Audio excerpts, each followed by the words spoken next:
We are set for our first preliminary matchup of the night, and we have the French Hawaiian, Pierre Daguzan, against Cass Bell. Big John Cass Bell, a perfect record of 4-0. Crazy green hair, but he can fight. He's the man with the crazy green hair, but that 4-0 record all in Bellator is up for taking with Pierre Daguzan. To get things officially underway, here in Honolulu, Michael C. Williams. Ladies and gentlemen, aloha and welcome. As tonight, Bellator and the USO present Salute the Troops here at Blaisdell in Honolulu, Hawaii, as we kick off the action now with 3 5-minute rounds in the bantamweight division.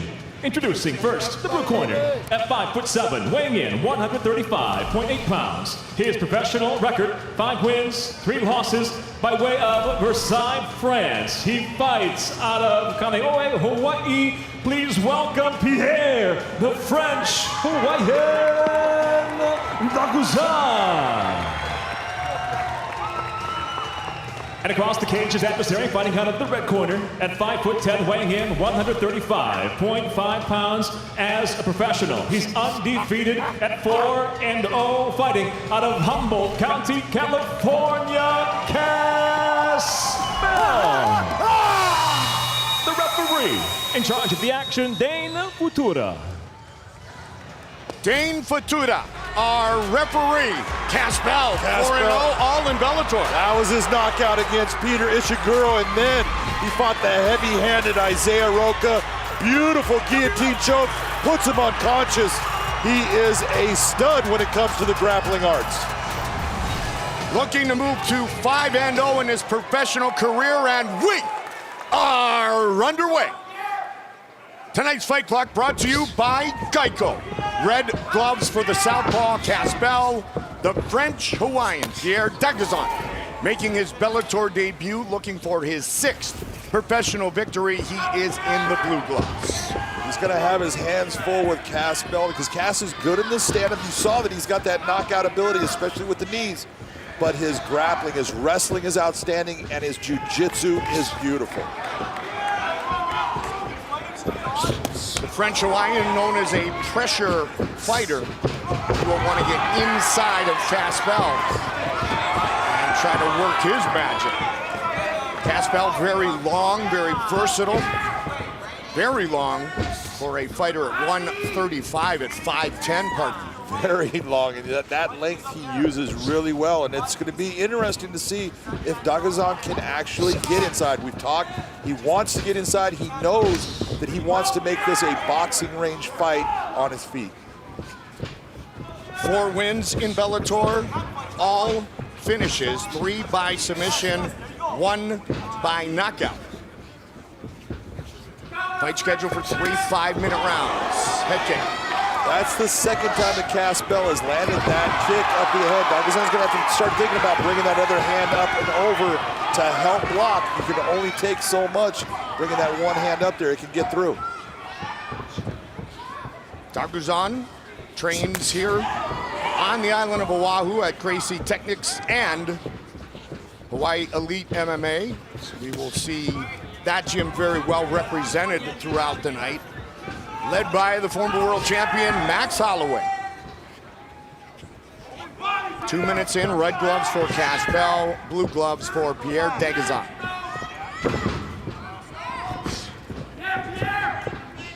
Daguzan having a little bit of difficulty in getting that range. You see that lunge like he just did right there. It's showing you that he's not comfortable right now in closing the range on Cass Bell. He can't quite figure it out. It's going to take him some time to figure out that footwork to get him where he wants to be.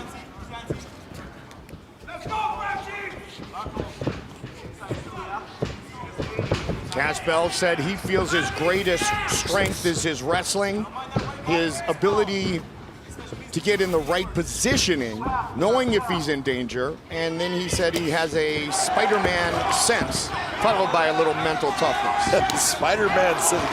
Anytime you can pull out your spidey senses, that's an advantage. It is one of the things that Cass is not afraid to take chances in the stand-up because he is confident in his wrestling and he's confident in his jiu-jitsu game, even off of his back. So that's an important element.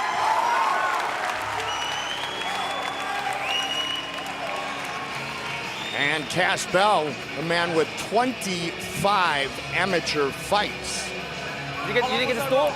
You didn't get the stool?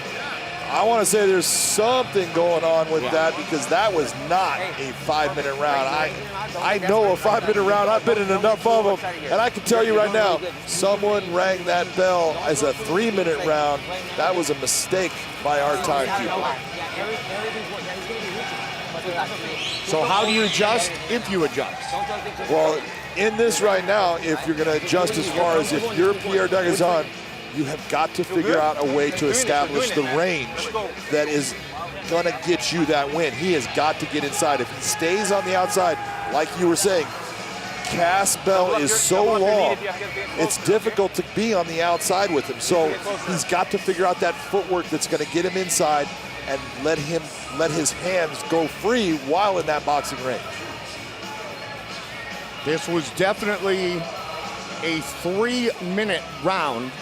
Mistake made at the end of the first, but we're not going to get those 2 minutes back either fighter, right? No, those 2 minutes are gone, you know, and it's a shame, because I'm going to tell you right now, Cass Bell won that round, but you don't know that he would have run it, because there's always that question, would have happened in those 2 minutes, but it is what it is. The timekeeper definitely made a mistake there. Amateur fights, most often, John, 3-minute rounds. This a professional fight, of course. As I was starting to say, 25 amateur fights for Cass Bell. Yeah, and really, when you look at a very inordinate amount of amateur fights, you don't see guys having that many amateur fights. Cass Bell has a ton, and that experience pays off. You can see how calm and relaxed and how he's looking just to land what he wants. He's in control of the fight, and that comes with that experience. First time he has been inside the Bellator cage outside of San Jose, California. Look for that head kick again. Nice. Good answer by the French Orion. Close guard. And this is a good thing for Pierre. Daguzan in the top position, he can fight with Cass Bell. I do not think that his ground game is strong enough if he ends up underneath, but in the top, he can do damage here. He just needs to work.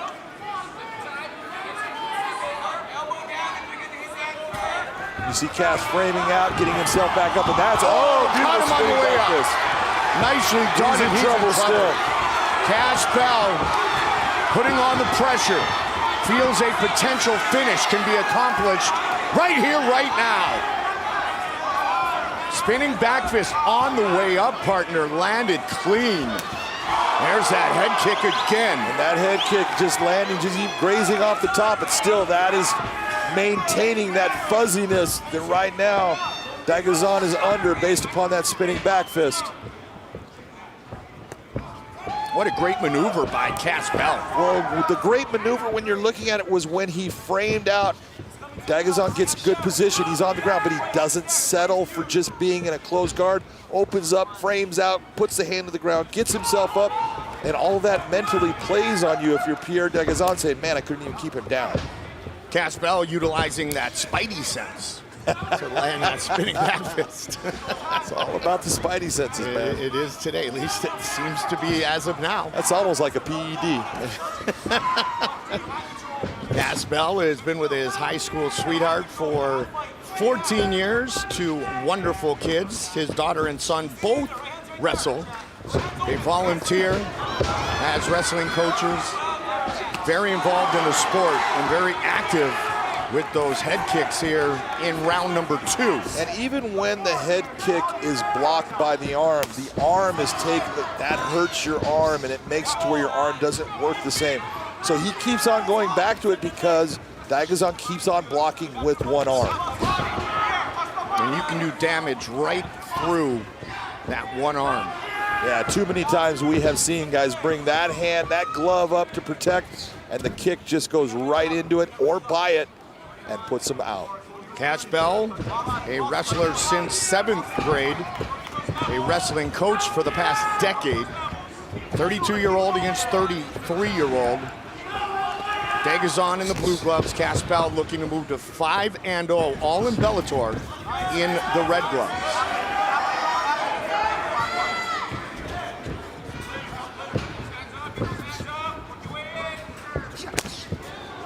the elbow. See, that right up underneath the arm, and I'm telling you, that hurts when you're Pierre Daguzan and you accept it. It's not like you go, oh, it's no big deal, it was blocked. Yes, it's blocked. Yes, it's not really a scoring blow because it's on the arm, but when you go to throw that right hand and you think you're going to put power on it, all of a sudden it just doesn't shoot out the same way. If you're Caspel, Big John, are you looking rib cage with this next kick? Because Absolutely. that arm keeps coming up, right? Well, you're setting your opponent up, and how many times has he gone up to the head? Yep. And you're seeing that hand come up high. When he sees the setup for the kick and he sees that motion towards kick, where's the hand going to come? It's going to come high, and then you direct that just a little bit lower, you get your clean shot. Looked like he was somewhat aiming there a moment ago, the one that caught his opponent Daguzan in the elbow. And especially when you're looking at a southpaw fighter like Caspel against an orthodox stance in Pierre Daguzan, that liver is open if that arm comes up. Final 30 seconds of round number 2. Our first prelim of the night on a very special night where Bellator and the USO once again salute the troops.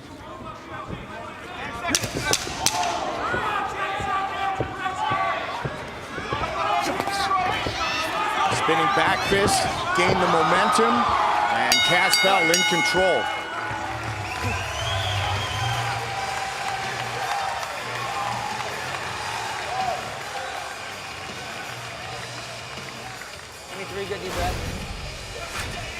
Beautiful job at getting back to his feet by Caspel. Here comes the spinning back fist. Boom, right on the jaw. And you can see in the eyes of Daguzan how stunned he was by that blow when it lands. There it comes, right across the jawline. Puts him down, puts him in trouble. Again, look at the head kick. Look at the arm comes up, but the kick does get through. And he's going to have to start thinking about Dutch blocking that, bringing that other arm up to help relieve the torque on that kick. You want down one. Yeah, exactly. But get your straight twos. Remember, your straight twos there. It's super good. L3s. Don't forget L3s when you get. Caspel, a member of Team IOC, Institute of Combat. Head trainer John Thompson. Ladies and gentlemen, put your hands together as we go now to the third and final. Third and final round. You ready? Let's go, gentlemen. Fight! 5 minutes remain. And Daguzan coming out aggressively. He knows he's behind on the scorecard. He does, and he's caught that kick multiple times and had the ability to put Cass on the canvas. But even right now, that ability, he's letting it go by because he's worried about Cass with those kicks, and he lets him get back to his feet.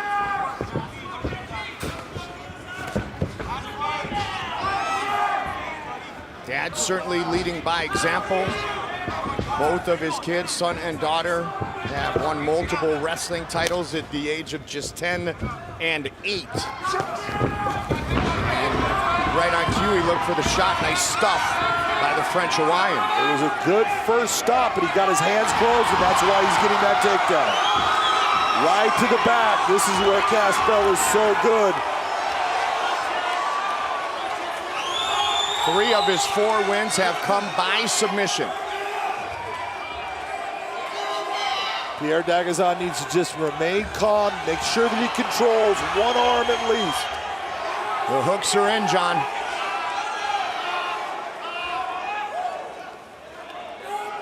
You're seeing that arm start to come across the throat. That's really not the arm that Pierre Daguzan needs to worry about. It's the locking arm. Right now, it's going to be the right arm of Caspel. Caspel instead takes that mount, starts pounding. He's going to come out the back door on him. He's too high. Nice job by the French Hawaiian, Pierre Daguzan. Very complicated how he got the nickname French Hawaiian. It comes from the fact that he's from France, but married a Hawaiian girl and now lives in Hawaii. That's complicated? That is extremely hard to follow. For me, I guess, right?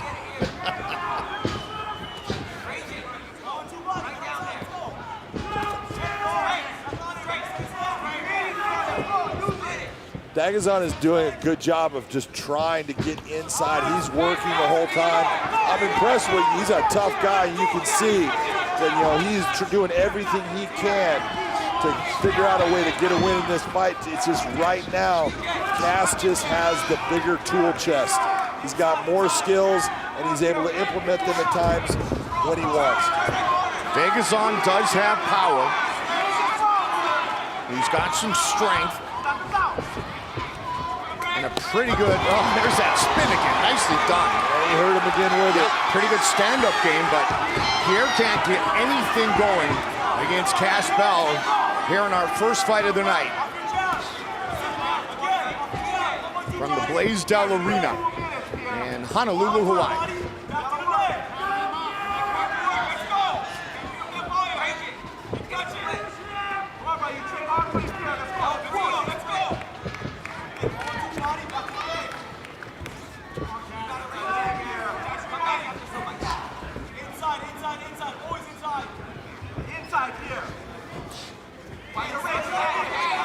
Both guys getting a little bit tired, starting to suck in more air. You can see as they're starting to look for those kicks, just not able to get that distance down because they're not moving their feet forward to close that distance.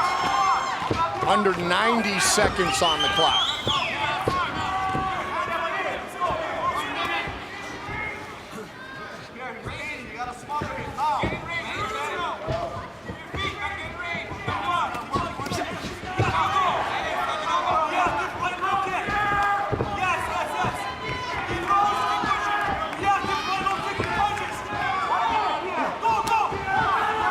Daguzan just has not been able to apply the pressure that he is known for.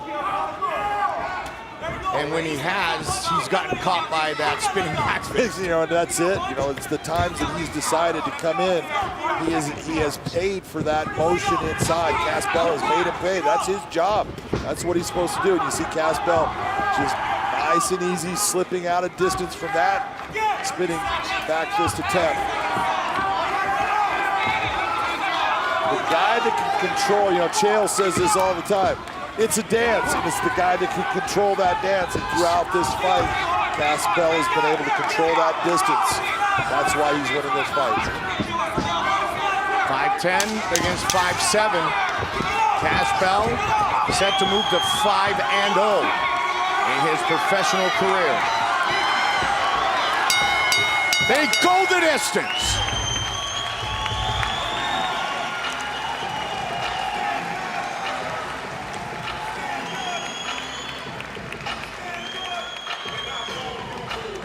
Thank you, everybody. Thank you. First time going the distance for Cass Bell. Good fight. Very dominant performance turned in by the 32-year-old. Michael C. Williams with the official decision. Ladies and gentlemen, from your judges' scorecards, 30-27, 29-28, and 30-27. All three have it for the winner by unanimous decision. Still undefeated, Cass Bell. He goes the distance for the first time as a professional, still victorious, still unbeaten. Cass Bell is 5-0 with all 5 wins coming right there inside the Bellator cage. Next up, a middleweight matchup. Gwerder spent 7 years at Extreme Couture, so he knows Ronnie Marks very well. The Savage came in at 183.6 pounds. Both with outstanding records. Gwerder 4-0, Joseph Creer 6-1-1. This is going to be an outstanding fight. Once again, Michael C. Williams. To those watching tonight's prelims live on Bellator's official YouTube channel, we welcome you as tonight we salute the troops here in Honolulu. Next up, inside the Bellator cage, 3 5-minute rounds in the middleweight division. Introducing the blue corner at 6'3", weighing in 184 pounds even. His professional record, 6 wins, 1 loss, 1 draw. Fighting out of Columbus, Georgia by way of Detroit, Michigan, presenting Joseph Dark Knight Creer. And across the cage, his adversary out of the red corner at 6'1", weighing in 183.6 pounds. undefeated as a professional. He steps in with 4 wins, no defeats, fighting out of Dublin, California by way of Honolulu, Hawaii, presenting Gwerder. And the referee in charge of the action, Chris West. Chris West, our referee. Gwerder, the Savage, coming off the longest fight of his professional career. 2 minutes and 22 seconds. Finished that one with a kick to the body. There is his opponent, Joseph Creer. Ready? Buddy, ready? Let's go. Fight. Here we go! Tonight's Fight Clock brought to you by Geico. Southpaw against Southpaw, at least to start things out. Both men comfortable switching their stance. Red gloves for Gwerder, blue gloves for Creer. Long left from 4-0 Gwerder. Third Bellator fight for Joseph Creer. Like you said, Gwerder used to train at Street Couture, but went to the Combat Sports Academy under the guidance of Kieran Fitzgibbons because he wanted to emphasize his striking game. And when you're talking about outstanding striking coaches, Kieran is just one of the top there is. Kevin Ross was there for many, many years. Of course, Gaston Bolanos, a product of CSA as well. This is a good thing for Joseph Creer. Joseph, even off of his back, his jiu-jitsu is really good. On the ground, he's gonna have an advantage, but on the feet, Gwerder's got power and he does go after you with knees. And he's going after it very early here. Watch that neck, be careful. You're seeing a lot of emotion right now. That was a low blow.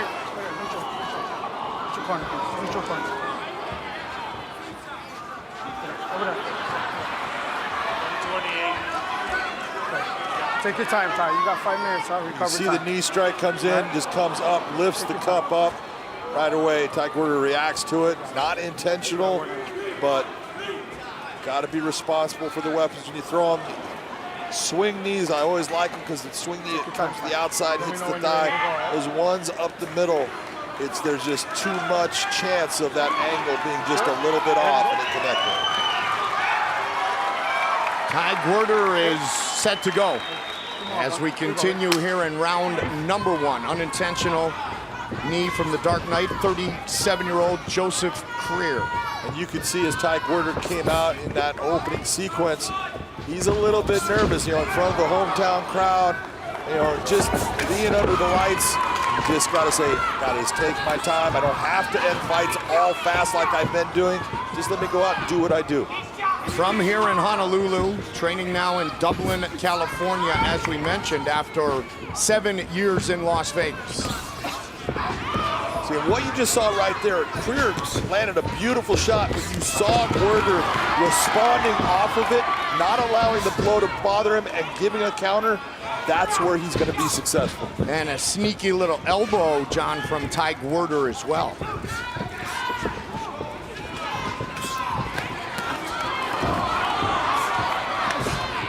Good response by Joseph Creer. There's something that he saw in watching Gwerder where most of the time Joseph comes out orthodox and sometimes will switch to that southpaw, and he is just staying right in line with the southpaw stance. He believes that that's going to be effective for him. Knees to the body again. Nice clinch being utilized by Creer. Creer attended American Military University while serving in the United States Army. Especially worthy of note on a night in which Bellator and the USO salute the troops. This is a fast pace by both of these guys. They are going after it, and we're going to see exactly what kind of shape they're coming in because there is so much action going on. This is what drains you. Creer will turn 38 years old on the 28th of this month. Man, good uppercut utilized by Gwerder not once but twice. Creer needs to be very careful of dropping that head and keeping that head down. You saw the Gwerder, instead of throwing a big looping shot, looks, uppercut, Smart fighting. Longest fight in the professional career of Ty Gwerder, with 1:15 on the clock here in round number 1.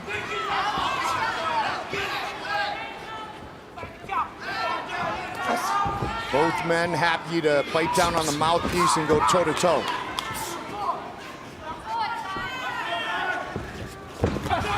Creer had a 6-fight win streak after a draw in his professional debut.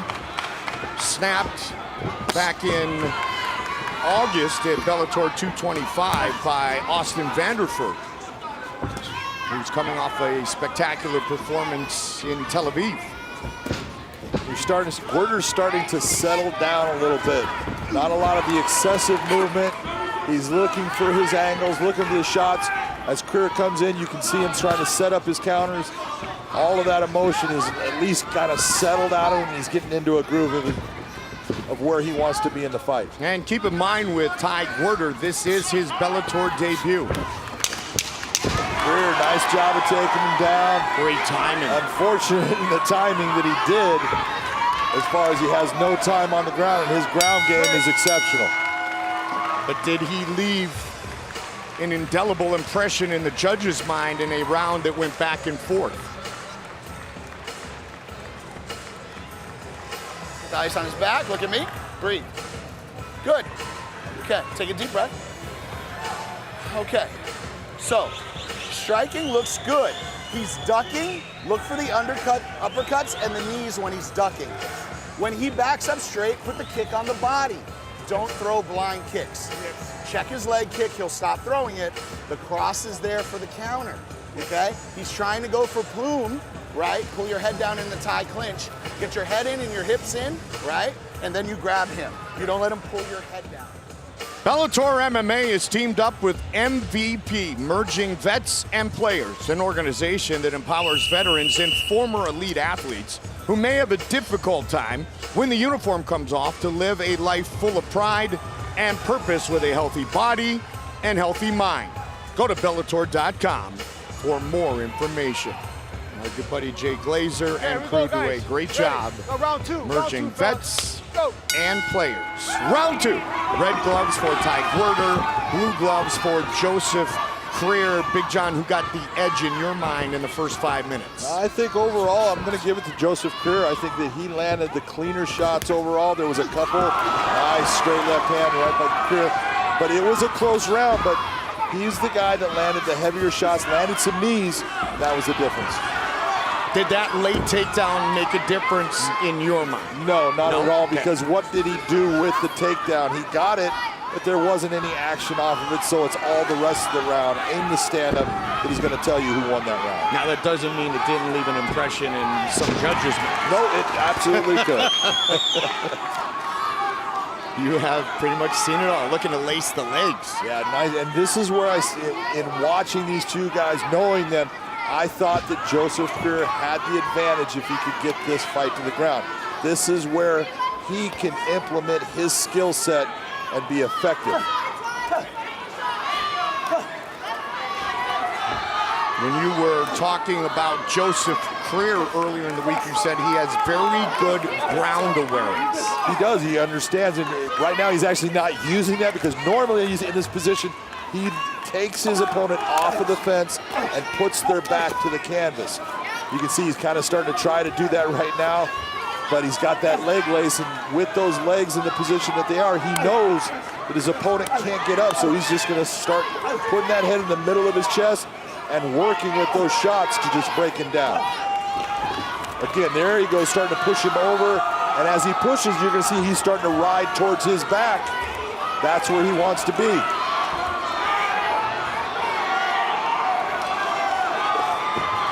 One hook in now.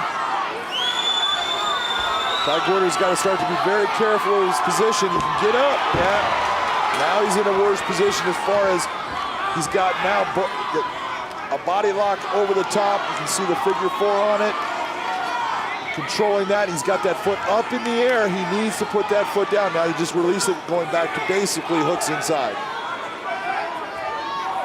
The one submission win in the pro career of Joseph Creer has been by rear naked choke.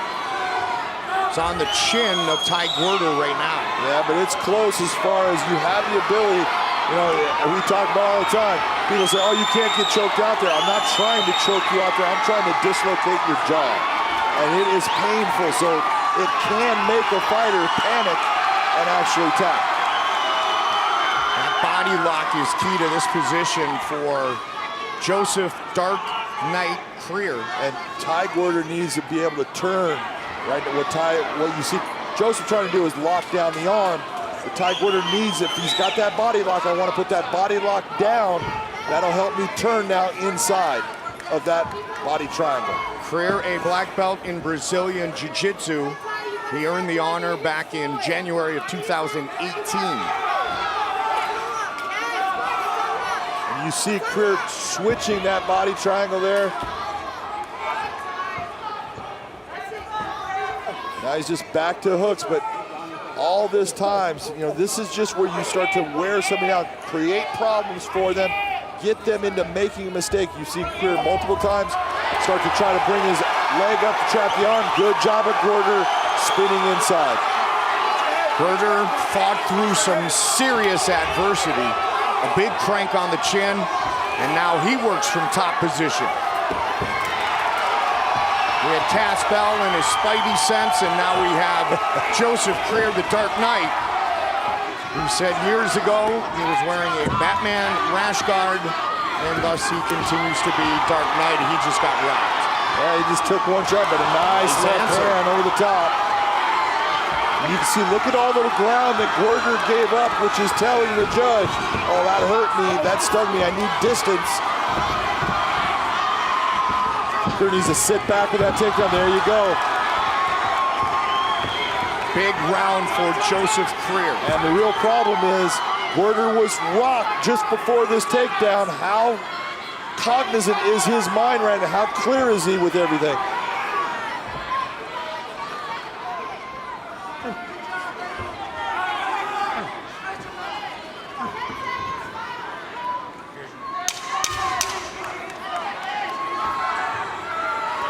Dominant second 5 minutes for the native of Detroit, Michigan.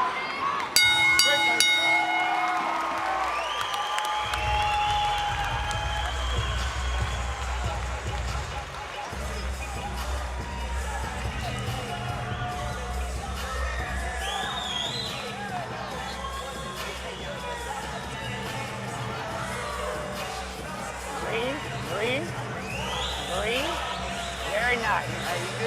Very nice. Here we are with Creer, goes for the legs, gets his hands locked, pulls the legs out, and right away goes towards that beautiful leg lace. Finally gets the back, and Gwerder works within that triangle, turning him, getting himself into position to try to land those elbows, but right away stood up. And then here was the combination. Creer takes that kick, that beautiful left straight hand, and you can see it rock Gwerder, and here he was at the end of the round, taking him down, getting the back, putting that body triangle back in place. That was a big round for Joseph Creer. Big enough for a 10-8. I don't think the judges overall are going to give him the 10-8, based upon not enough shots in the ground position and didn't really set up that submission that was locked in. I knew you were going to finish my sentence there. You've spent way too much time together. It's horrible. It is. It's a beautiful, horrible thing. Third and final round. Red gloves for Gwerder, 4-0 as a professional, making his Bellator debut here tonight. Creer looking for his second Bellator victory. Coming off the setback at the hands of Austin Vanderford. Gwerder's really got to look for that position. Joseph has a tendency to duck his head down, and he needs to look for that, throw the hands over the top, waiting for that duck down, and then bring either the knee up or the uppercut, and he can connect. Partner, round one, you gave to Joseph Creer, but it was a close first 5 minutes. You could definitely have a judge you know, depending upon what they're seeing, from where they're sitting, they could have gone and said, no, I thought the Gwerder won that. This could be 1 round apiece.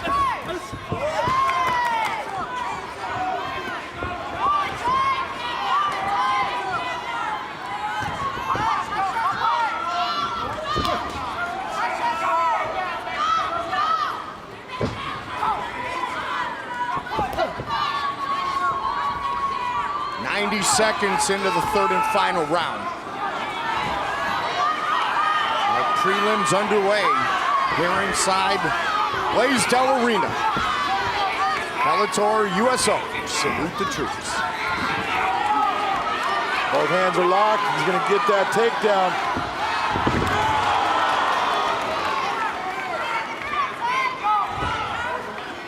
Again, advances into a very good position. And Gwerder's making a huge mistake when he's getting taken down by staying to that side and allowing him to get positioned. That arm trap right now.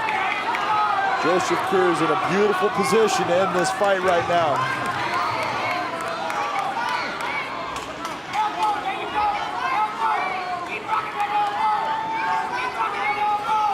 Creer has become accustomed to going the distance, but he earns victories in the majority of those fights. You can see Creer locking down the left arm with his left arm of Gwerder, trying to open up with that right hand. Looking towards an Americana right here. Big thing is, if he gets that on there, that elbow, that hand's got to stay on the ground. Cranking on it, John. He's not in a position to get it. Good job by Gwerder to use that cage to get himself out of the position. He's got some making up to do, though. He's not only got some making up, he needs to get up. This is not the position for him to win the fight. This is Joseph Creer's world right now. Gwerder needs to figure out, I not only need to get him off of me, I need to get back to my feet.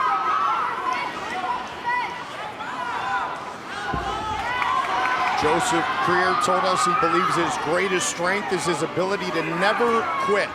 Considers himself a ring general, and that's how he has handled this battle so far. Under 90 seconds now. I think he's right. Now you look at it, you know, his last fight in Bellator was against Austin Vanderford, and he got hit with a huge elbow that opened up a huge cut on him. Never once stopped, never kept trying. It was the doctors that took him out of that fight. Absolutely. Just over a minute. Now less than a minute remains in this fight. And, you know, a lot of people are going to look at this and they're not happy that that action is slowed down, but this is smart fighting by Joseph Creer. Good position, little shots, controlling his opponent, allowing himself to have open shots without him being hit. This is called MMA. This is a beautiful effort and performance by Joseph Creer. And he stays active on the ground, John. Yeah, he's moving the whole time, trying to open up opportunities, hitting shots. Right now, from side control, it's hard to control your opponent and land the big shot. Looking towards that arm with an Americana still. Now he's going towards the Kimura or a straight arm lock. 10 seconds.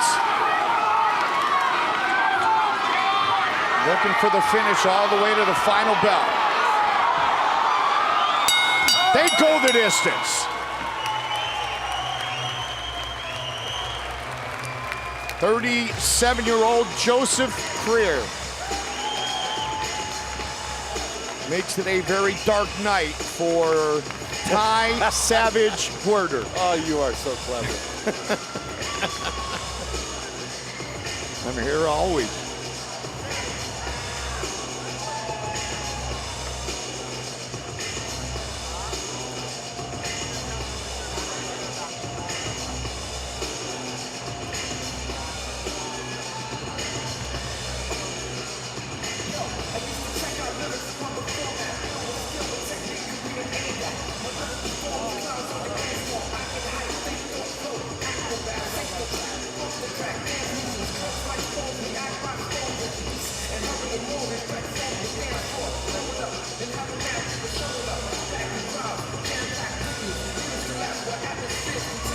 So Joseph Creer, who served in the United States Army, turns in a spectacular performance here as we salute the troops on the island of Oahu. Michael C. Williams has our official decision.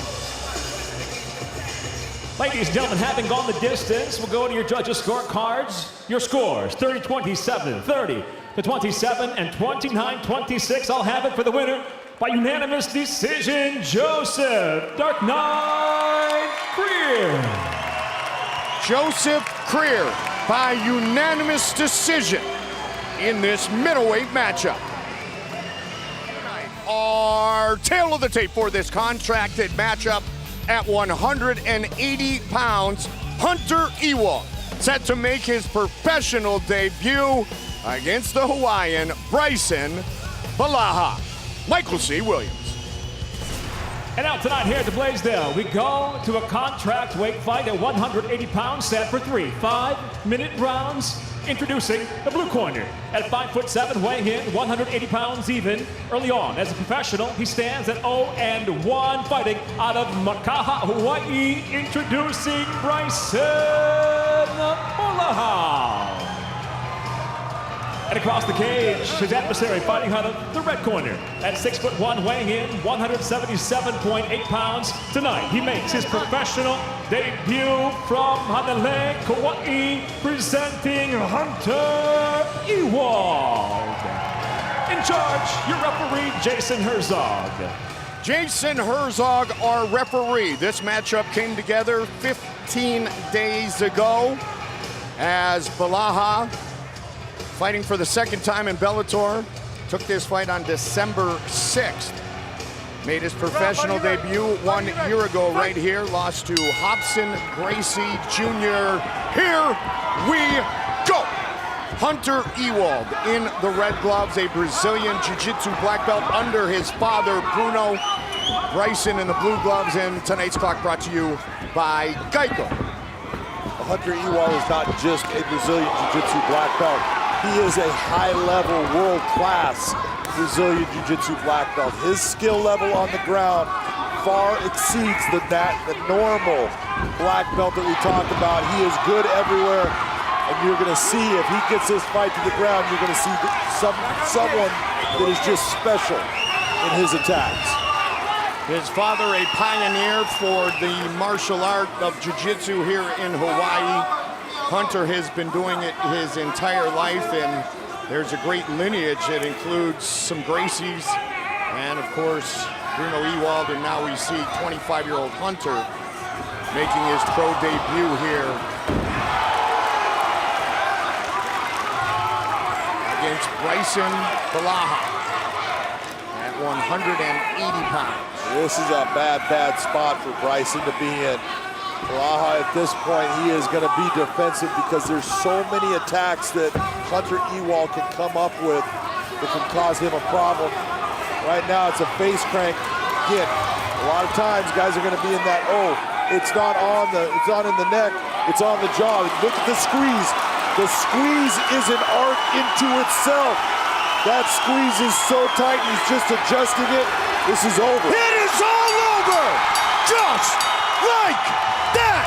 Hunter Ewald victorious in his professional debut by submission. I am shocked. So smooth, Big John. You know, there was a lot of, he was amped, there was adrenaline, but I want you to see, when he does take him down here, just sits back with him. That's a nice takedown. Doesn't matter if they're fancy or not. And look at the squeeze. That's what I'm talking about. He's palm to palm there. That is not the natural, what we call a locked mataleon. He isn't a palm to palm, but he's got the squeeze. When you are that high level of a jiu-jitsu artist, your squeeze is beyond what people can imagine. It is crushing. 25 years old, born in Kauai, and victorious in his professional debut right here inside the Bellator cage in round number 1.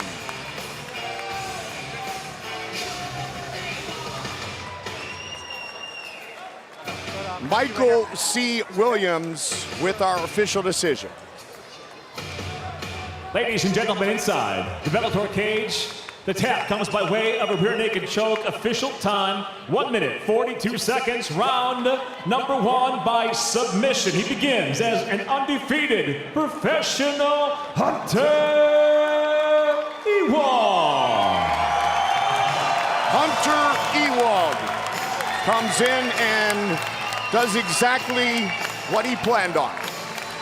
He earned a victory by submission in just 1 minute and 42 seconds. Our tail of the tape for this, our first fight, live on Paramount Network. 6-0, 25-year-old Joey Davis against Chris Cisneros, and the reach advantage, John, will definitely belong to Black Ice. Absolutely. That age is the speed of Joey Davis going to be too much for Chris Cisneros. All right, let's get it underway officially with the voice, Michael C. Williams. Ladies and gentlemen, good evening and welcome to Blaisdell Arena in Honolulu, where tonight Bellator MMA once again returns to Hawaii. And once again, along with the USO, we salute the troops. Tonight, live on Paramount Network, the action begins with 3 5-minute rounds in the welterweight division. And now, introducing first the blue corner. At 5'11", weighing in 170.7 pounds, his professional record, 19 wins, 10 losses, from Hilo, Hawaii, presenting Chris the Maverick Cisneros. And across the cage, his adversary fighting out of the red corner at 5'11", weighing in 170.3 pounds. As the professional, he stands undefeated, 6 victories, no defeats, fighting out of Compton, California, Joey Black Ice Davis. In charge of the action, your referee, Mike Beltran. Mike Beltran, our referee for this welterweight fight. Cisneros and Davis set to get things started. Fight scheduled for 3 5-minute rounds. And here we go! Red gloves for 6-0 Joey Davis. Chris Cisneros in the blue gloves, looking for his 20th win, takedown early. And that's what Joey Davis has the ability to do. His wrestling is so good. If he decides, you know what, I don't want to stand on the feet with you, he can take that fight and put it on the mat anytime he wants. When you ask Chris Cisneros, what will you do if Joey Davis takes you down, he said, look to get back up. He said, right away I'm going to be looking towards just protecting myself and getting myself back to my feet as quick as I can. So the real question is, you see him trying to change the angle right here, trying to open up areas where he can go for a submission or get himself out, and Joey keeps on blocking that off, so he's going to have a tough time now with his head up against the fence. Joey and his cousin AJ been battling since they were very young, 4 or 5 years old or so. Uncle Antonio McKee, the head trainer for Joey Davis. You see Joey Davis, that right arm, big time bicep control. He's controlling where Chris is able to go. He's also keeping Chris from being able to get his back up against the cage to help get him up out of this position. Cisneros, 19 career victories.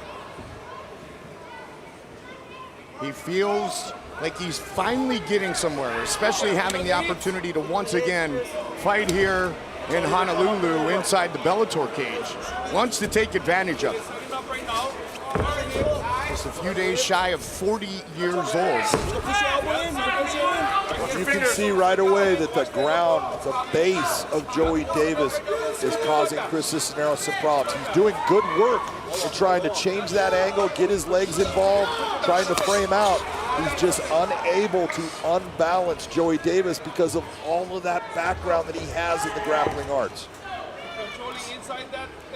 He said he is excited to fight a veteran in Chris Cisneros here in his backyard, as Antonio McKee helps him forge the path in which Joey Davis says is bound to come, and that is a rise towards the top at 170 pounds.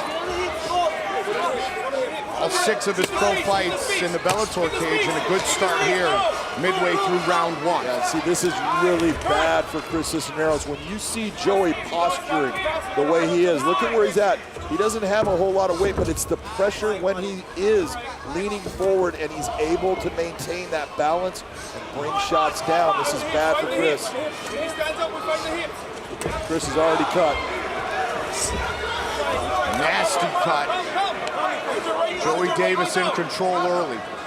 But you're seeing that underhook on the left side that Chris Cisneros has. That's his ability. That's his key in getting out of this position right now. And you see Joey just yank him back down to having his back almost flat on that canvas.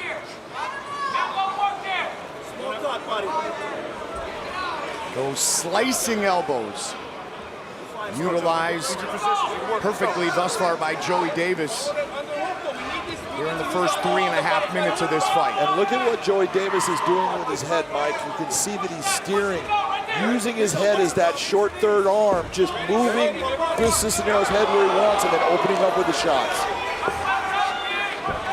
So relaxed, so comfortable in just his 7th professional fight. And again, this is a guy who's been battling his whole life. He's starting to overwhelm him. And it is all over! Joey Davis is now 7-0.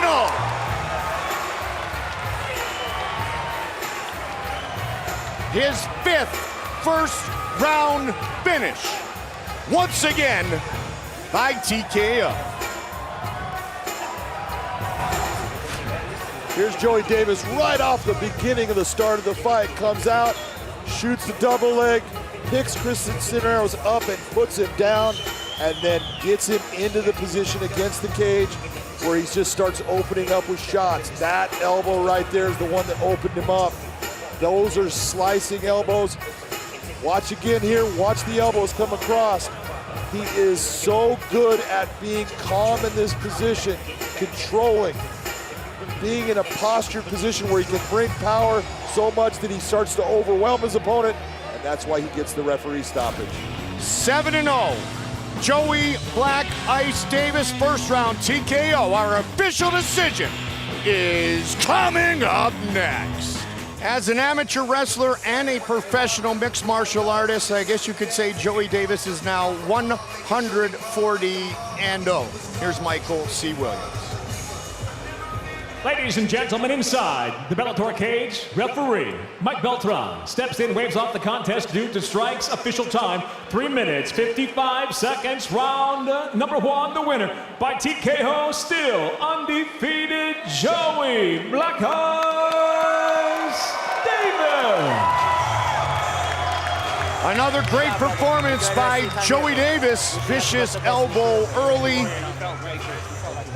And Joey Davis will talk to my partner, Big John McCarthy. Ladies and gentlemen, I'm here with your winner, Joey Davis. Joey, you came walking down that ramp wearing slippers, and I said you looked as cool as the underside of a pillow. You were comfortable, and all of your experience now in the cage is starting to show through. Talk about facing a guy who had 30 pro fights coming in here. First and foremost, I just want to thank God, my coaches, and I want to thank all the troops for being here. I come from a military family, like I was saying in the interview. You guys don't go unnoticed. You guys are mentally tough. All your preparation, I respect you guys, and I'm honored to fight for you guys.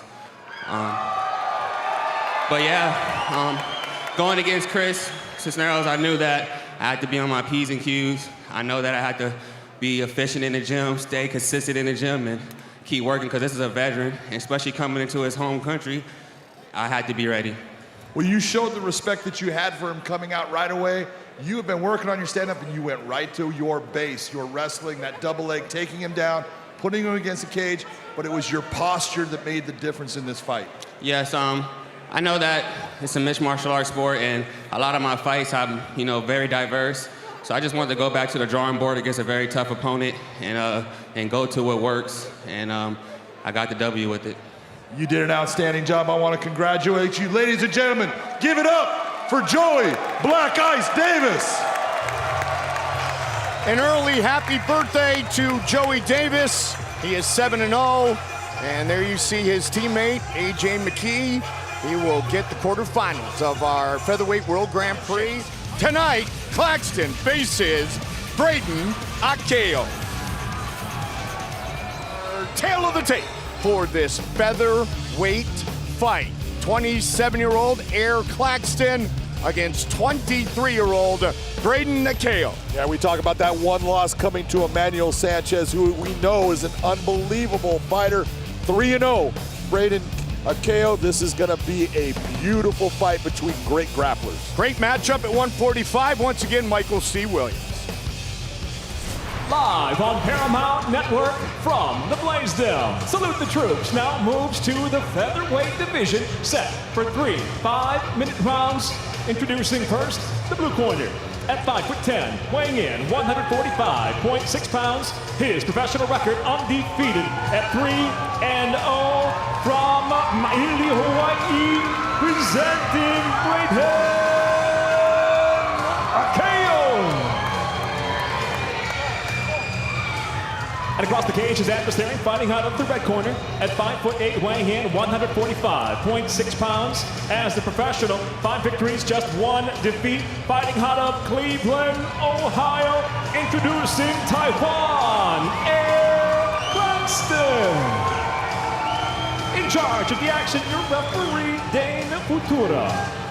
Dane Futura, our referee for this featherweight fight.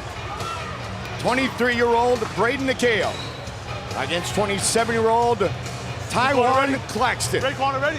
Fight. Here we go! Southpaw against southpaw. Claxton in the red gloves, Akeo in the blue gloves. Akeo with that great lineage on the ground told us he has been developing his striking for years. The real question I have, we know that Tywan Claxton is fast. He's explosive. It's can Braydon Akeo maintain his composure, compensate for that speed, and just fight the way that he needs to in keeping Tywan off balance. Claxton started this camp in Las Vegas with Neil Melanson, had Walter Gahadza and AJ Matthews with him there, and then AJ came back to Cleveland to train with him. In the past, as you and I both know, Claxton's been a little bit of a renegade, if you will, John, but he knows after the fight against Sanchez, he's got to surround himself with greatness if he is eventually going to be great. It's very difficult for a fighter to be his own coach, and right now, that's really what Tywan has been doing. Is he has been a guy that came up with Hard Knocks 365, the Black Zillions first, and then Hard Knocks, and then he decided to go back home to Cleveland, do his own thing, and it's been working for him. Now he's kind of changing it up a little bit after his first setback, and we'll see what he's got from this point with how he's approaching the game to getting better. John Salter basically told us the same thing after his loss to Rafael Lovato Jr. The exact same thing is, I was in charge of it, and I wasn't growing, I wasn't learning new things, and you've got to always be improving, progressing, and that's what's going to get you to that next level. Fight scheduled for 3 5-minute rounds. Claxton tried to put together a combination, a little slip. That was a nice combination that he put together, though, and a nice kick off the end that is, is going to be hard for Braydon to see based upon those hands coming at him. Always finish up, hide those kicks behind the hands.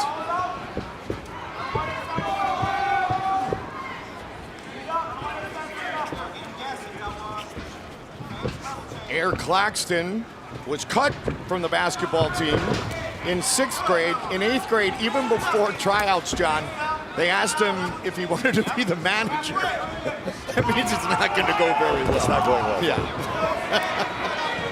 I think he said no, but I'm not 100% sure. Midway through round 1. One of the things Braydon is going to need to be careful of. He keeps switching stances, and that's fine. But don't get caught in the middle where you're square with your opponent. If you're square with your opponent, you're going to end up leaving too many opportunities for him, and your only way of getting out is usually going to be stepping back, and that's not going to help.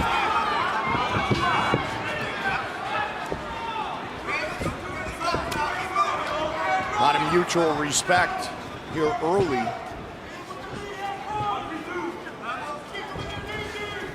Reach advantage for the 23-year-old at 5'10", 145 pounds. Claxton looking to step in. I love that right there. Claxton saying, let's fight right here. And Braydon says, okay, boom, take that.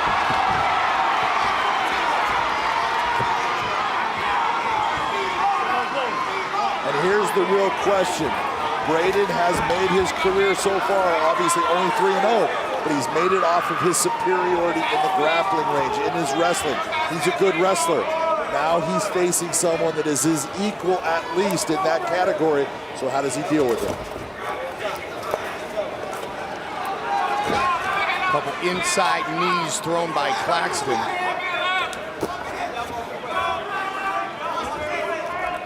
Fought here in Hawaii 1 year ago. Late notice, late opponent change, and a first-round win over Akeo. What I really liked what I saw out of Claxton there as he exited, though, he made up his mind. I'll give up the takedown to try to land this elbow. That is showing a progression, because before he would have stayed with that wrestling and not thought of even throwing that strike off of it. So he's showing that he's maturing as a fighter. All 6 professional fights for Tywan Claxton have been inside the Bellator cage. He reminded us, John, a couple of months ago that this journey started in November of 2017, so he's only been doing this professionally for a little bit over 2 years. Yeah.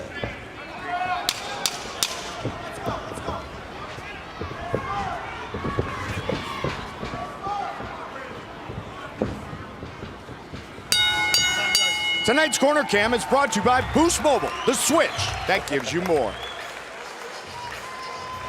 Okay? Make sure that you're keeping your level changes coming, but keep your feints coming. Everything's going good, okay? Let's check in with Jen Brown. Yeah, and listen. Well, thanks, Goldie. You know, Tywan Claxton coming on the Go heels ahead. of that loss to Emmanuel Sanchez. You guys just talked about learning from those mistakes. He told us his biggest takeaway is that he can't pressure the entire fight, that he needs to slow down. That is something that he worked on in camp. John, I'm curious, do you think he implemented that game plan there in the first round? And what do you think his coaches just said to him? You know, I absolutely think that Tywan is implementing that, because you could see the moments in the cage while he's resting, while the fight's going, and that is showing that maturity I'm talking about. He's not pressing things that are just not there and trying to make them happen. He's letting the fight flow. Claxton in the red gloves. Akeo in the blue gloves. Jen Brown, thank you very much. Claxton said, I dealt with a lot after that loss. A lot of mental, physical, and emotional pain. But with that pain came a tremendous amount of growth. My mindset's different. He said that's the best way I can explain it, as he tries to fight off this takedown attempt by the young Hawaiian. Yeah, see, that situation right there, that was a nice job by Braydon to catch the leg. He has the opportunity to take down. Normally he gets that takedown. Now he did not, so how is he going to react? Claxton, a Division II All-American at King University in Bristol, Tennessee. He also wrestled 2 seasons at Ohio University in Athens. And those of us who attended a school in Oxford, Ohio, don't like those Bobcats, but, you know, I do like Tywan Claxton. He looks to fire away here right now, John. Yeah, there was a nice knee inside by Akeo earlier, and then Claxton turns this position, lit him up with a body shot. We'll see if Claxton does the same thing again. Does he continue to work at this takedown, or does he actually set up a strike on an exit?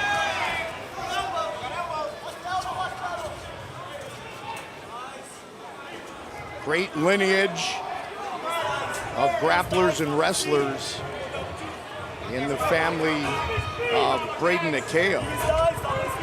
I mean, how long and how hard do you have to work to earn a 10th degree red belt in anything? You have to be involved in something for a very long time. His great-grandfather, Francisco. Akeo, a 3-time high school wrestling state champion, junior Greco-Roman All-American, junior college All-American, so he has his own wrestling credentials as he faces off against Tywan Claxton in what is Braydon Akeo's Bellator debut. Approaching the midway point of this fight.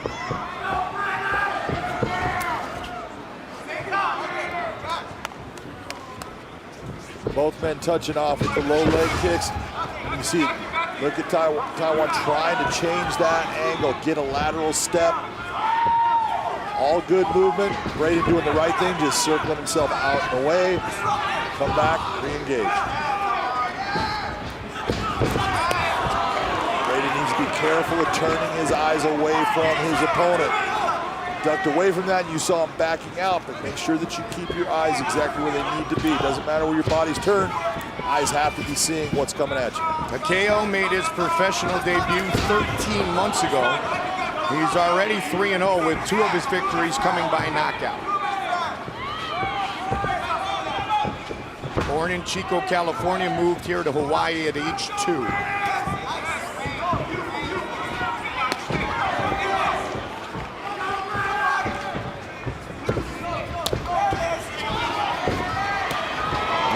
Done by Claxton. You know, you can see Akeo is very composed, very, you know, he's polished in his approach to the fight game. He's just right now what's causing him some problems is, first off, he's used to being able to take his opponent down. Second off, the speed of Tywan Claxton is causing him a problem. That is the one thing that we have talked about, partners, since Claxton first entered the Bellator cage. And through that flying knee at Penn State against Johnny Bonilla Bowman, one that earned over 1 million views on YouTube, was the athleticism of Claxton would be the genesis of all the other skills to come together. And exactly what it was, the distance that he did that from, how fast he closed that space to create that impact. That takes speed, and you're either born with it or you're not, and he was. Final 30 seconds of round 2. Claxton just missed with that elbow a moment ago. Looks for it again.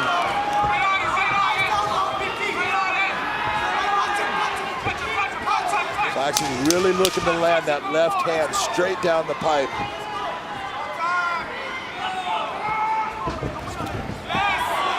Round 2 in the books.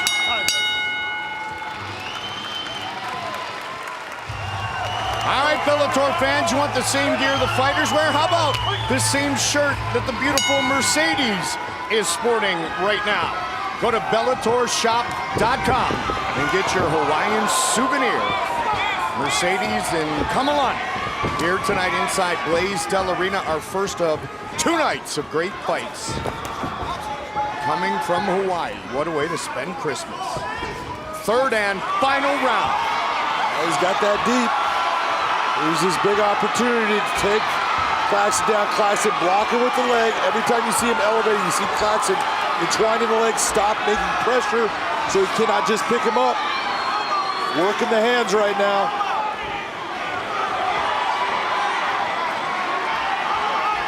Beautiful job by both fighters. Just an outstanding transition of both. Braydon just keeps on working at that takedown, working in his position, going to try to take the back.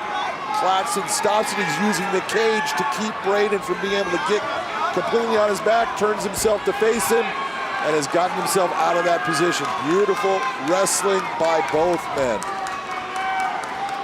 After 2 rounds, how's your scorecard look? Right now, I've got Tywan Claxton up in this fight. It's just his maturity and the way that he's going about the fight. He's landed the heavier shots. There's been leg kicks on both, and Braydon is landing a couple leg kicks, but he's not able to land anything with his hands that have been effective. Beautiful spinning back fist by Tywan.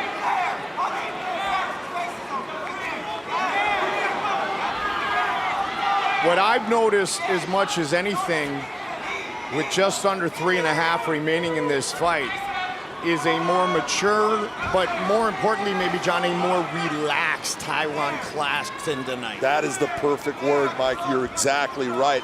He's relaxed in the fight. You're looking at him between rounds. his diaphragm wasn't even moving. He is relaxed, he's comfortable. His corner is telling him that Braydon is tired. I don't think that Braydon is tired. I think Braydon is in this fight.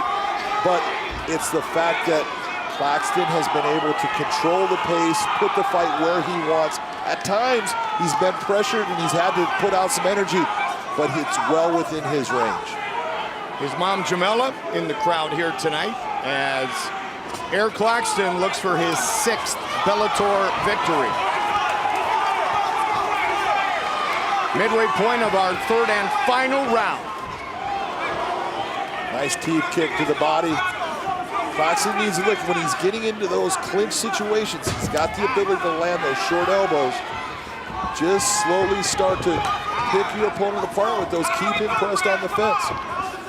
Claxton has talked about the evolution of his striking game. He said, I'm comfortable striking in kickboxing range.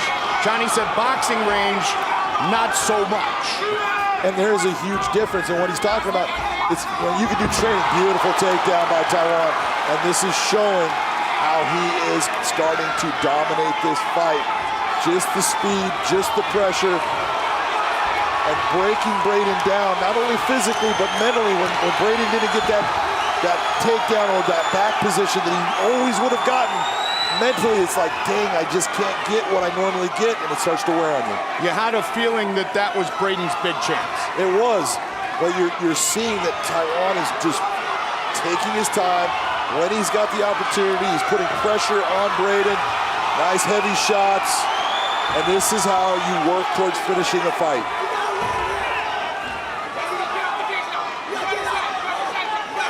Five wins, 4 by knockout for Claxton. Take a look at the head position and take a look at the right and left hand, what it's doing. There's nothing for Braydon to do right now as far as he can't open up with any kind of elbows or shots. Tywan is controlling his hands.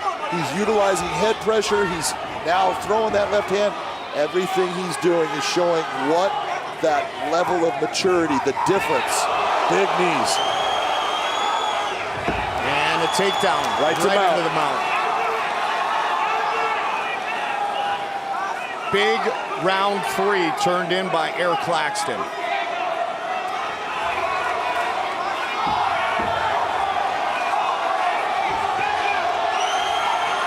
At the end of it all, John, with Tywan Claxton indeed has his arm raised. Everybody needs to talk about the takedown defense that he showcased tonight. Final 10 seconds of this fight. He would love to finish it. Can he get it? Now, Braydon has done a good job of defending there. He's got that little bit of space. And they go the distance. The official decision of our featherweight matchup, live right here on Paramount Network from Hawaii. Coming up next.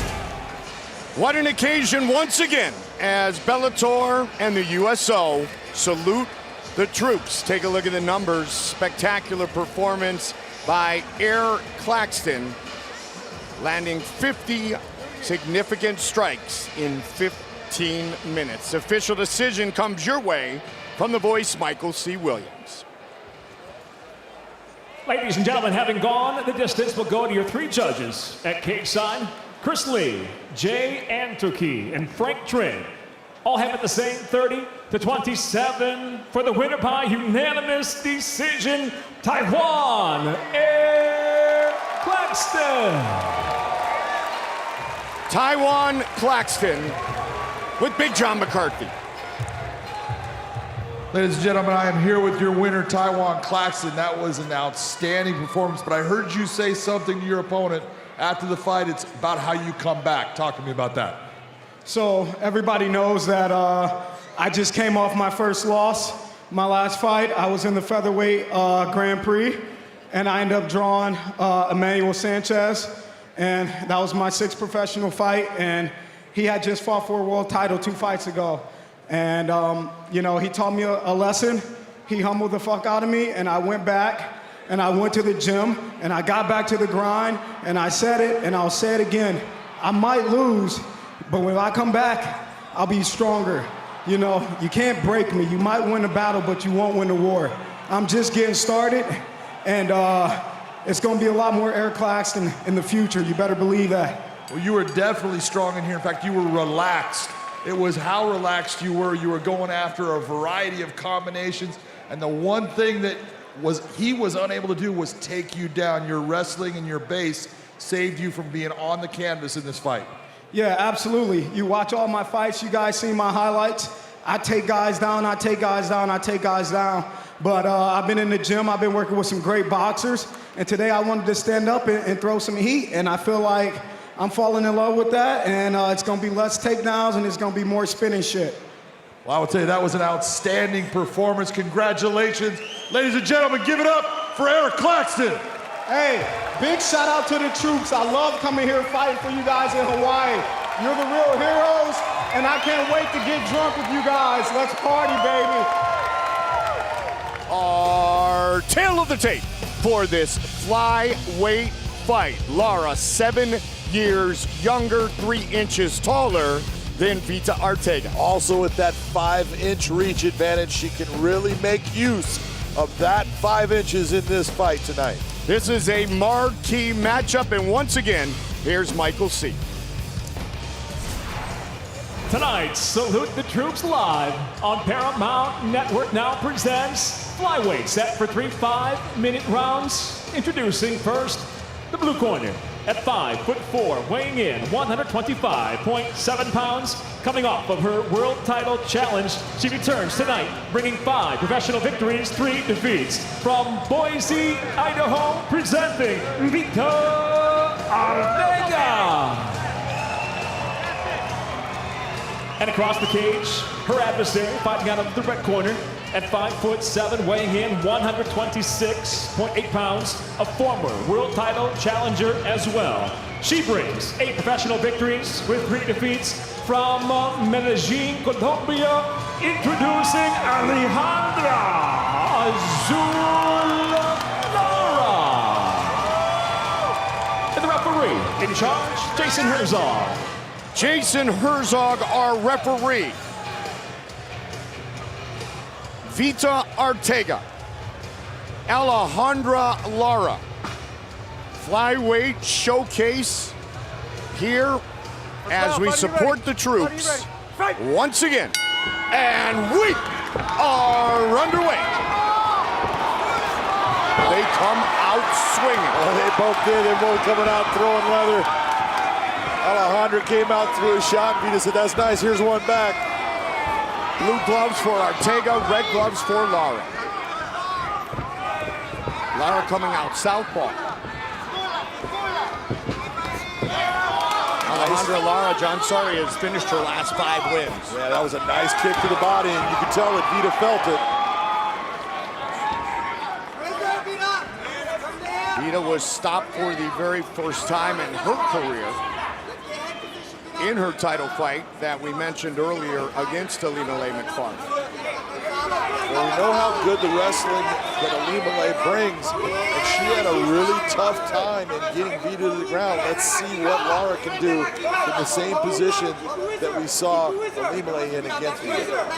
The youngest and the only girl. 3 older brothers helped to toughen up Veta Arteaga. And brothers who have served in our U.S. military, we thank them for that. Veta with an elbow, Lara with the answer. Nice shot by Lara coming back. Veta hit her with a shot. Lara comes straight back with straight punches. Landed both.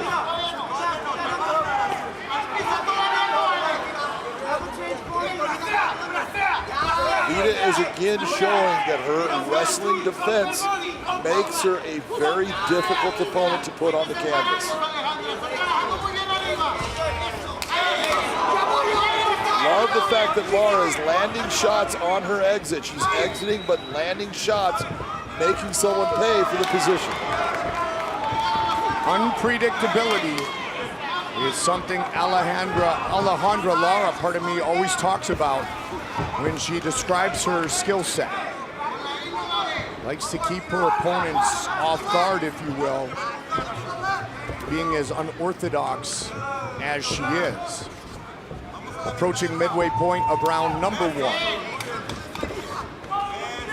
you know, there are those fighters, Mike, that are out there that they just do things differently, and they're a little bit herky-jerky in the motion. Keith, you know, the Dean of Mean, Keith Jardine. Yeah. That's a guy you're looking at, man. He always looked funky in what he did, but he was successful because he was good. He threw people off, and that doesn't matter if you don't look smooth. It's what lands. No pictures on the scorecard. That's it. Nice left hand and beautiful elbows by Azul. So far, Lara looks as good as we have ever seen. Yeah, you are absolutely right. I agree with you. She is looking composed. She's fighting smart. She's coming inside, landing shots, and on her exit, she is landing shots. She is fighting very, very intelligently right now. She talked about the confidence that she gained from her fight against the champion, Ilima-Lei Macfarlane, who will be in our main event tomorrow night, exclusively on DAZN. We talked about her utilizing that 5-inch reach advantage. That left hand is absolutely snapping Veta's head back. Arteaga will stand and trade, though. We have seen that many times before. Very tenacious, and he will never back away from a brawl. That's a slip. That was. Lara takes advantage of it. Absolutely. It doesn't matter if it's a good takedown or not.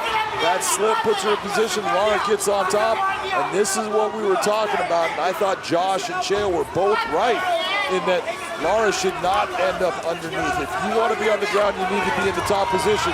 That was a hold of that padding by Veta Arteaga.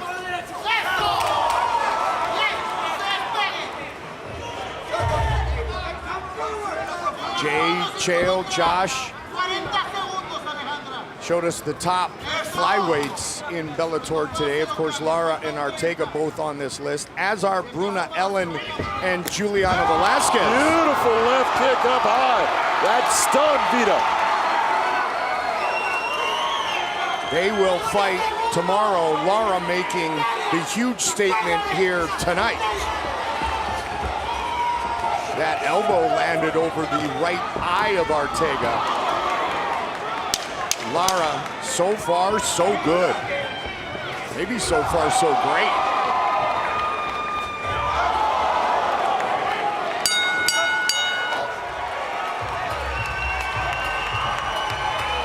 Great start for Alejandra Lara with more Jen Brown. Well, thanks, Goldie. If you remember when we talked to Alejandra this week, she talked about how she wanted to showcase her evolution and all the work that she's been putting into both on her feet and on the ground. Obviously, it was a fantastic first round. John, I want to know what adjustments does Veta need to make here in the second? You know, she definitely does need to make the adjustments because right now, Alejandra Lara is controlling that range and distance, and Veta has not figured out a way to get inside effectively without taking big shots. So Veta needs to really take her time, think about her footwork, and create situations where Lara starts to stall and freeze in a situation and then come inside. Second round, buddy, you ready? Buddy, you ready? Fight! Round two. Red gloves for Alejandra Lara, blue gloves for Veta Arteaga. Lara, the southpaw. Arteaga in the orthodox stance. Just missed with the kick. Nice setup, a nice switch of stance, but again, that left hand straight down the pipe has landed effectively for Lara this entire fight. Two-time Colombian national karate champion, as I mentioned. Also a national Sunda champion in Colombia. Lara truly trains all over the world.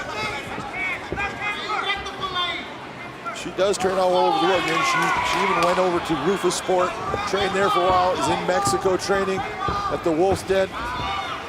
She just wants to learn from people that she thinks can take her game to that next level. And right now, what she's showing, it's working. 2 months in Colombia, 5 months in Italy, 6 months in Mexico. And I guess if you spend a week or two in Milwaukee in the winter, it feels like 6 months as well. A winter in Milwaukee is a lifetime. And I'm from Cleveland, so I can say that. I know about lake effect snow.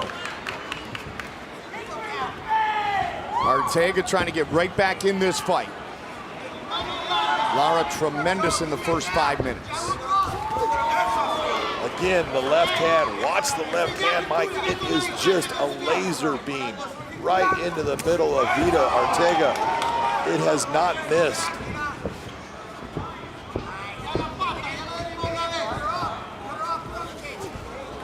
And what you're seeing right there, this Veta right here, pressuring, pushing her back, and it, sometimes even take one to give one.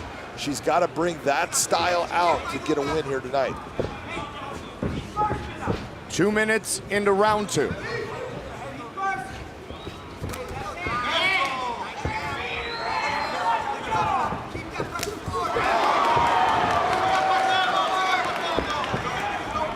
Veta's approach to striking very traditional, very effective, very traditional against the unorthodox Alejandra Lara. See Veta in the pocket, John, trying to get inside that reach and do some damage. She'd like to fight in a phone booth. Alejandra, so far with her footwork, has avoided that. Well, Veta is a volume fighter. You'll see when she gets within range, she throws a lot of shots. And what you're seeing out of Alejandra is Alejandra saying, I don't want to throw that many shots. I want to throw accurate shots that land and have effect. Take note, Veta Arteaga said, and I quote, that Alejandra Lara is a fast starter, but she has a tendency to slow down. Let's see if that turns out to be somewhat of a storyline. That's what Veta told us earlier in the week. Well, that was a nice kick to the body by Lara, but just before it, what you saw was Veta getting into that range and making all of a sudden Alejandra, oh, it's a big kick right there. She is in serious trouble, Mike. Looking for the finish right here, right now.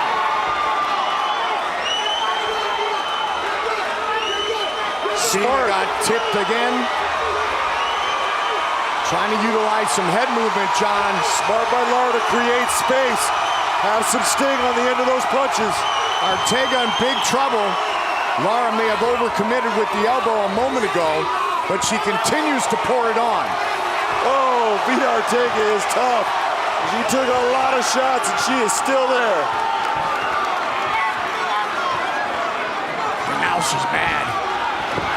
Now Veta. Right after right after right. What a fight. But just before that sequence of what I was talking about was Veta was able to get Lara to engage in that gun battle and exchange with her, and that is not the smart fight for Lara.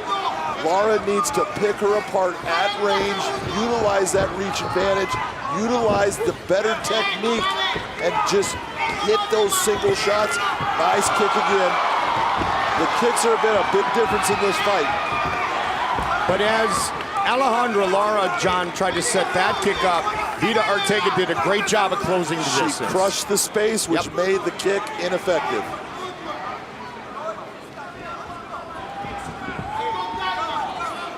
This is why both of these women have had a title shot already and may have another one in the future.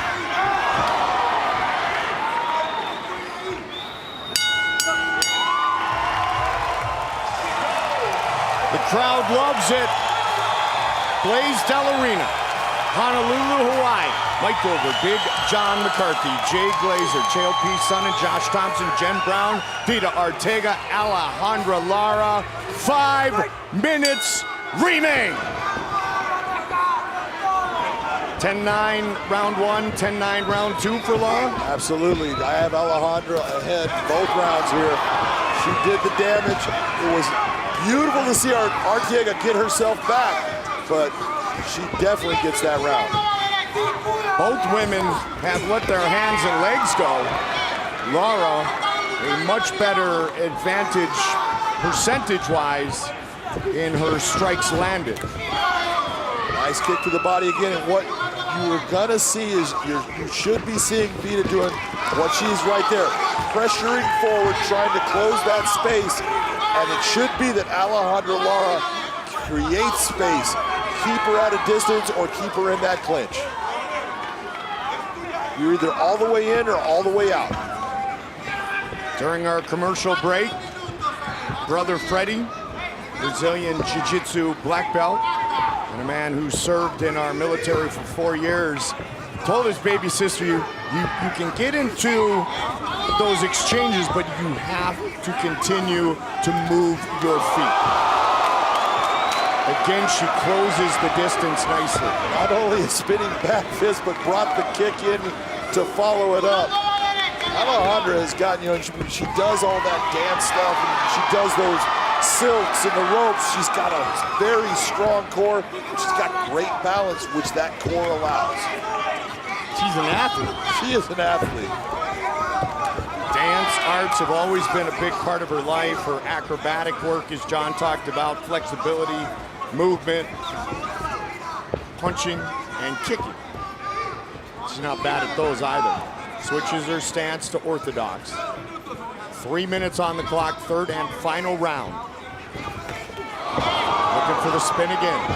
The best part of what you're seeing right now is I think Veta is right. I think in a lot of Alejandra's fights, she has slowed down in that third round. And right now you're seeing her out here. She's bouncing around. She's light on her feet. She's looking for her shots. And right as I talked about Veta making that comment, that's when the big kick landed from Azul. And not only, John, has she not slowed down as we have reached the midway point of the third and final round. Keep in mind, Lara's last fight was her first ever bantamweight fight. This one's back at 125, and she's cruising along, looking for a big win. Oh, my goodness. But what you saw is you saw Veta closing that gap, getting into boxing range and creating a problem. Alejandra Lara intelligently grabs to the clinch, drives her to the cage to take that boxing range away, and then opens up with elbows inside. Both women are fighting very smart.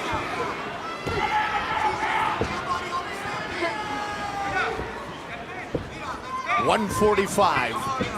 Arteaga needs a finish here if she's going to walk away with her hand raised.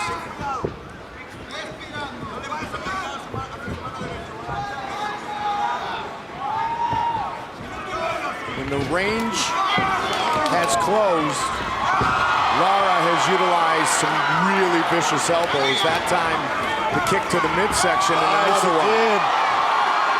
Kick to the body, elbows up top. She is closing up the vision of Veta Arteaga. Big cut already. That elbow sliced her open, Mike. Knowing the cut that Veta Arteaga suffered against Alimale, I was wondering if, with the scar tissue, if that cut would open again. There's your answer.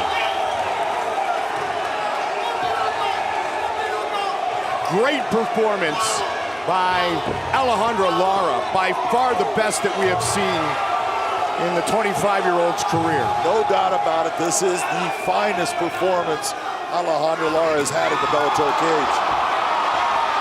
You want to make an argument that you're right back in line and towards the top for another shot at the belt. That's exactly what Azul is doing here. Nice attempt by Veta. Veta's so tough. She just does not give in. There is no quitting that. That lady is just tough.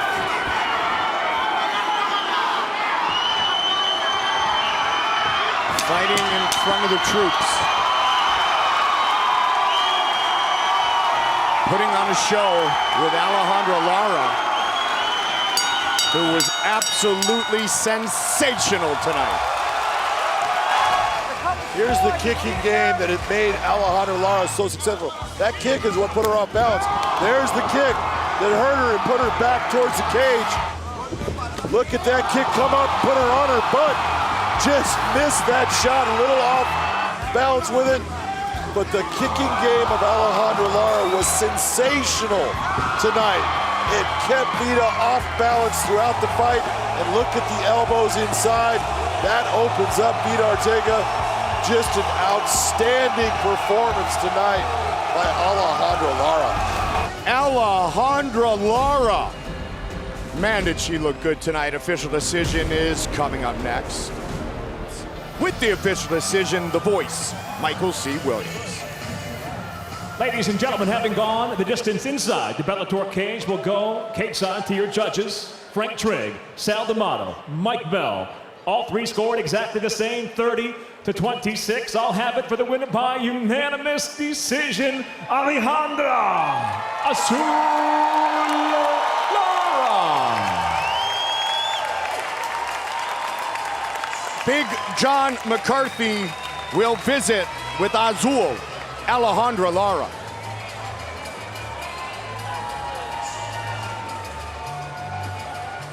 Ladies and gentlemen, I'm here with your winner, Alejandra Lara. That was the best performance I have ever seen you have in this Bellator cage. How are you feeling? I feel very happy. This is what I've been working for. And yeah. Well, if this is what you've been working for, you've been working hard. What was going through your mind though when you were hitting her with big kicks, big shots, and she kept fighting back? I needed to show that I'm ready for bigger challenges, and everyone needs to improve, but the thing is keep doing this and to believe that you can be in the top and that you can be the best, and it's what I'm doing. So now in your mind, after that fight, what's the next big challenge that you want? I want everything. I'm ready for what everyone in this weight class, and that's it. Give me whatever you want, and I will be ready for it. Well, I can't wait to watch you again. That was an incredible performance. Congratulations. Ladies and gentlemen, your winner, Alejandra Azul Lara. She told us earlier in the week she feels much more comfortable. She described her evolution as a growth spurt. She feels that she has grown physically and mentally, and tonight she put on the best performance of her young career. 25-year-old Alejandra Lara. Our tail of the tape. Toby Misech from Hilo against Erik Perez, 31-year-old against 30-year-old Misech, a bit overweight. The reach, 68 inches for both fighters, John. Both guys are almost identical in everything but that weight miss by Toby Misech. Will that make a difference? We will soon find out. Once again, Michael C. Williams. Ladies and gentlemen, brought to you by Bellator and the USO here at Salute the Troops in Honolulu. The time has come for the main event of the evening. 3 5-minute rounds in the bantamweight division, sanctioned by the Hawaii MMA program, executive officer at Cageside, Alan Taniguchi. And now, first, introducing the blue corner. At 5'8", weighing in 135.2 pounds, making his Bellator debut. He brings 19 professional victories, 6 losses, fighting out of San Diego, California, by way of Monterrey, Nuevo León, Mexico, presenting Erik Perez.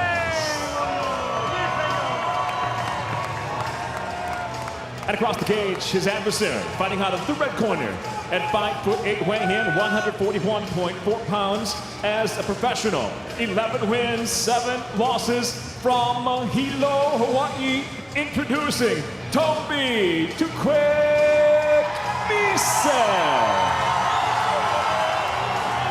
In charge of the action, your referee, Mike Beltran.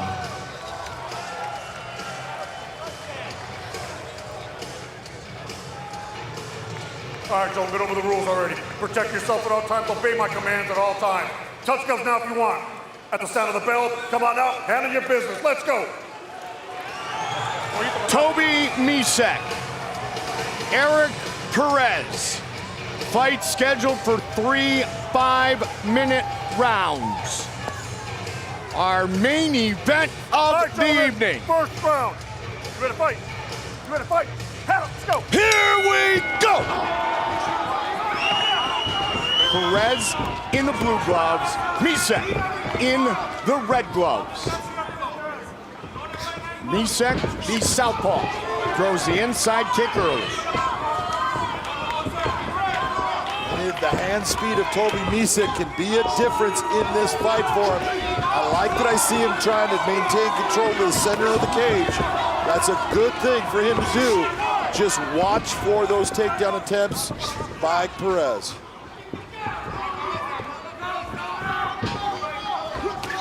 Perez throws the head kick. 5-fight win streak. Over 5.5 years for Erik Perez, looking for his 20th career victory here in his Bellator debut. Oh, big shot. It's all over! Just like that! Toby Misech by knockout! Wow!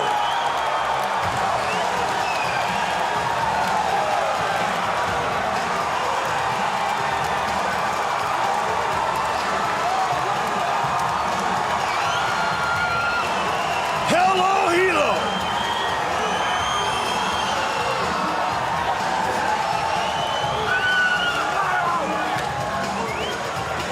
I saw Baby J, BJ Penn in the house earlier, Big John. I know he's got a big smile on his face. Pretty sure every Hawaiian here tonight has a big smile on their face. I was gonna say, he's not the only Hawaiian right now that's got smiles on their face. That was a beautiful performance by Toby, and when I'm saying performance, obviously that shot was fantastic.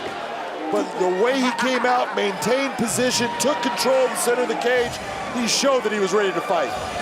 Watch this combination by Toby. Left hand, there goes that shot right down the pipe. Set it up with the little jab, puts him unconscious. There's that left hand landing. You see, Perez is there, and then he's not.